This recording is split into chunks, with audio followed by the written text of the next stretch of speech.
Les nouvelles de l'industrie sont présentées par Saint-Raymond, la ville de l'automobile. 4 concessionnaires à votre service.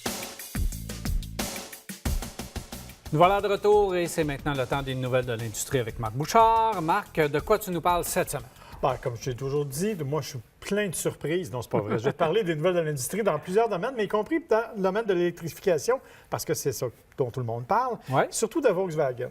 Volkswagen qui nous avait promis, qui promet toujours d'ailleurs, que d'ici 2022-2025, on devrait avoir 70 modèles électriques, en tout ou en partie, dans la gamme Volkswagen.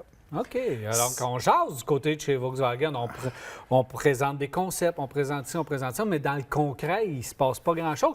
On a même une très belle Golf électrique qui est superbe, puis on n'en livre pas. Non, mais tu vois, là, on s'en vient concret, et c'est ça la grande nouvelle, c'est que la fameuse... La nouvelle voiture électrique ne s'appellera plus la Golf électrique, probablement. C'est les fameuses ID. Tu te rappelles qu'on a vu toutes sortes de ID Buzz, ID ci, ID ça. Donc, la ID Hatch, la ID Hatchback, dont le prototype est tout à fait connu, on l'a vu souvent.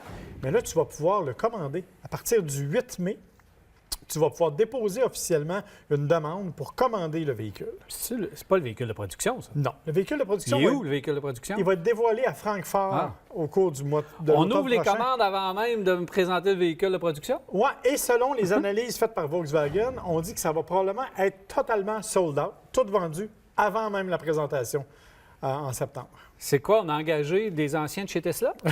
Je sais pas.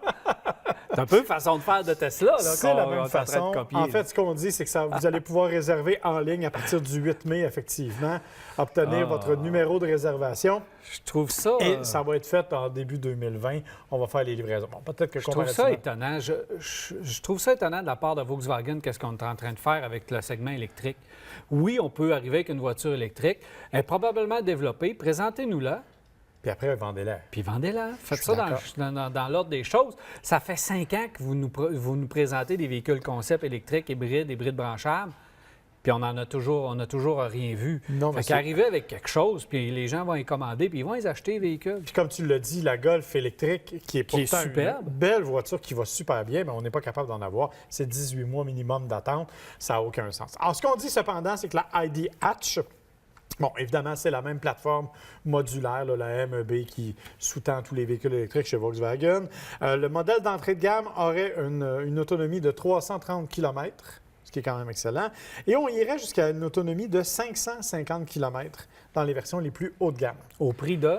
Bien, en fait, ce qu'on donne, c'est entre 27 et 39 000 US. Si c'est le cas, ça en fait les voitures électriques à peu près les plus abordables sur le marché. Effectivement. Pour une autonomie qui est, ma foi, assez imposante, là, 550 km. Bon, évidemment, je me rappelle quand on parlait du Kona électrique. Oui, on était un peu là-dedans. Ça me dit quelque chose au niveau des prix, que ça ressemblait un peu à ça. Et dans la vraie vie, c'est? Oh, c'est un petit peu plus cher que ça. On est plus aux alentours de 50 000 actuellement avec le Kona électrique, qui est un bon véhicule, soit dit en passant. Oui, mais là, on a de l'autonomie modulable. Donc, si on peut avoir 330 ou monter. Donc, le prix va varier. Est-ce que je suis obligé de te dire que le Kona électrique, en théorie, on devrait avoir une batterie de 39 kWh aussi qui arrive bientôt et qui devrait aussi faire varier l'autonomie, là. Le prix à la baisse, mais quand même. Donc, on est vraiment dans ce monde-là, dans l'électrique actuellement, parce que c'est assez simple d'enlever ou d'ajouter des batteries. C'est ce qu'on fait de plus en plus, donc, avec ça. Alors, ce qu'il faut comprendre, c'est que Volkswagen veut se faire bonne presse avec les voitures électriques depuis un certain temps. Exactement. Sauf que, dans la même foulée où ils ont dit on annonce les commandes de la Audi, de la Hatch, on reporte aussi le lancement de la Golf 8. Qui devait arriver, elle, au cours des prochains mois. Golf 8, c'est la nouvelle génération de Golf. La nouvelle génération de Golf, qu'on a vu des photos espions un peu partout. Mais là, on dit, on est désolé, malheureusement, on va la reporter de quelques mois. On n'est pas tout à fait prêt. Ça augure un peu étrangement, disons, pour la suite de la structure chez Volkswagen. On a bien repris le scandale, l'après-scandale. On a bien fait les choses. Et là, la mise en marché de la nouvelle direction Volkswagen, parce qu'on s'en va électrique, c'est un peu boiteux. Là, on va devoir se ramener un petit peu du côté de chez Volkswagen. Moi, je pense que le salon... dans le bon terme, parce que là, on est en train de l'échapper un petit peu. Oui, mais je pense que le salon de Francfort, qui a toujours été le lieu central où vraiment Volkswagen là, établit ses marques, je pense qu'en septembre, on va nous arriver avec quelque chose d'intéressant et de plus précis. Du côté des affaires un peu étranges aussi, toi qui aimes les noms de voitures faciles à retenir, tu vas être content d'apprendre que Cadillac a décidé de se lancer à son tour dans les changements de nom. Alors, bien sûr, Cadillac qui présente aussi des véhicules électriques. On se rappelle qu'il avait présenté des concepts et tout. Et là, ce qu'on nous dit, c'est, les véhicules électriques vont changer de nom parce que l'idée, en fait, c'est qu'on veut se baser sur la puissance du moteur, mais pas en puissance en chevaux, la puissance en couple, pour être capable de déterminer. Tu te rappelles que ça s'est fait ailleurs? C'est la technique de McLaren. Là. Le problème, c'est qu'on y va en newton-mètre au lieu d'aller en livre-pied. OK. Ce qui fait qu'on va se retrouver avec un Cadillac XT6, qui devrait être le premier à changer de nom, qui va s'appeler dorénavant un Cadillac XT400. OK. Parce qu'il y a 400 Nm de couple. Évidemment, on verra ce que ça va donner. D'un côté, c'est bon pour nous autres. Parce que la réalité, en fait, c'est qu'il y a, 350 Nm de couple, le XT6. Il n'y en a pas 400. On arrondit. On a décidé d'arrondir aux 50 le plus proche. OK, on se fie au couple, mais on arrondit le couple. Donc, il ne faut pas tout à fait se fier au couple qu'on nous dit. Bon, c'est correct. Alors, mais rappelle-toi, Mercedes, vous avez déjà vendu des Mercedes 63 alors que c'est un moteur 5.5 ou 5 litres. Oui, effectivement. Ça ne veut plus rien dire, sauf que là, Cadillac se lance là-dedans son tour. Alors, mon cher... C'est épouvantable. Je commence à m'habituer au changement d'Infiniti, tout le changement de nom chez Infiniti. Les Q50, puis je suis d'accord avec toi, mais bon, ça a l'air que Cadillac va nous entraîner là-dedans à son tour. Pourquoi pas. Dans la série des nouvelles un peu chaotiques, l'avenir de Renault, Nissan, Mitsubishi, la fameuse alliance. Bon, on se rappelle que M. Ghosn a été emprisonné, il a été libéré de prison il n'y a pas tellement longtemps, il y a quelques jours. Les présidents actuels des trois compagnies, Renault, Nissan et Mitsubishi, ont décidé de se réunir pour consolider l'alliance. M. Ghosn a essayé d'assister à la rencontre. Il est allé en cours pour avoir le droit d'assister à la rencontre. Il n'a pas pu y aller. C'est un peu problématique. M. Ghosn, c'est un push. On comprend qu'on a voulu le tasser définitivement. C'est clair. Et c'était pour ça la réunion, qui a été très positive d'ailleurs. Très positive. Et on a confirmé à Nissan leur pouvoir de se nommer un nouveau président de façon autonome, mais on a surtout confirmé l'alliance. Et ça, c'est une bonne nouvelle, parce qu'on sait qu'auparavant, il y en a beaucoup qui étaient contre cette alliance-là. Maintenant, ça semble être établi, tout est signé, tous les liens sont faits. Donc, il y aura effectivement cette chose-là. Et le problème arrivait du côté de chez Nissan. On se rend compte que le problème, c'est Nissan. Ben oui.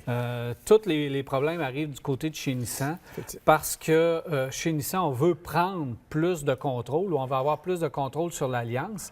Mais le problème, c'est que c'est Renault qui a sauvé Nissan de la faillite. C'est Nissan qui essaye de manger la laine sur le dos de Renault. Et là, on a rebalancé, semble-t-il, le tout. Et la dernière nouvelle, c'est que le président, le COO, le Chief Operating Officer de Mitsubishi Monde, a démissionné à son tour parce que c'était un grand ami de Carlos Ghosn et bizarrement, il n'est plus là. Tout à fait hors de propos, mais toujours Mitsubishi. On rappelle que le président de Mitsubishi Canada, M. Laframboise, Tony Laframboise, quitte aussi, mais lui, c'est parce qu'il se retire. Là, il prend sa retraite au 31 mars. Il a été remplacé par un monsieur... Tu veux-tu le nommer? Juyu Jeon. En tout cas, moi, je ne m'essayerai pas. Même dans le communiqué, on le nomme Gigi, on ne prend pas de chance. Ouais. Alors, c'est lui qui était déjà en poste chez Mitsubishi Canada qui va prendre la relève à compter du 1er avril. Mais ça n'a rien à voir avec les bouleversements. Okay. On connaît Keiki, là, on connaît Gigi. Gigi, exactement. Dans un Honda qui, cette année, célèbre son 50e anniversaire au Canada. Quand même, c'est important. Arrivé le 11 mars 1969, en fait, on dit que, bon, évidemment, on connaît la Honda Civic. On sait que la Honda Civic est assemblée en Ontario et que ça fait la principale usine mondiale de la voiture pour la 10e génération. 8 millions de voitures, 8 des camions légers destinés au Canada. Bref, ça va très bien chez Honda. Sauf que tout n'est pas parfait. Tu te rappelles que Honda, comme les autres compagnies, ont été pris dans le fameux rappel des coussins gonflables Takata. Oui. Alors, ils ont effectivement fait le rappel, ils ont rappelé les voitures. Le problème, c'est qu'il y a 1,1 million de voitures Honda en Amérique qui, maintenant, doivent être rappelées une seconde fois. Écoute, c'est des vieux véhicules. On parle de 2001 à 2008 et on parle d'à peu près 84 000 au Canada, 1,1 en Amérique. Ce qui se passe, en fait, c'est qu'on a effectivement réparé les coussins gonflables, mais les gonfleurs au gaz qu'on a mis à l'intérieur sont aussi défectueux. Il faut les remplacer encore. Alors, si vous avez effectivement un véhicule à Honda ou Acura entre 2001 et 2008, ce n'est pas tous les modèles, ce n'est pas toutes les années, mais vérifiez, ça vaut la peine parce qu'il faut absolument le faire réparer de nouveau. C'est pas payant, là. Non, ça doit coûter. Je ne sais pas combien ça peut coûter. Écoute, déjà, le rappel de Takata est complètement fou avec 76 millions de véhicules rappelés dans le monde. Alors, j'imagine que là, c'est la folie furieuse. Ça n'a aucun bon sens. Un deuxième rappel, c'est un peu ironique, disons. Et une dernière nouvelle, en terminant, une nouvelle toute québécoise, qui est, ma foi, une grande nouvelle, c'est Lion, la compagnie qui fabrique déjà des autobus électriques. Bien, vient un peu de couper l'herbe sous le pied à nos amis de chez Tesla en dévoilant, en commercialisant officiellement leur Lion 8, un camion électrique dont les premières éditions ont été vendues à la Société des alcools du Québec. C'est intéressant parce que c'est un camion qui est 100 % électrique, que quand même, on dit 480 kWh de puissance, autonomie d'à peu près 400 km, ce qui est quand même intéressant.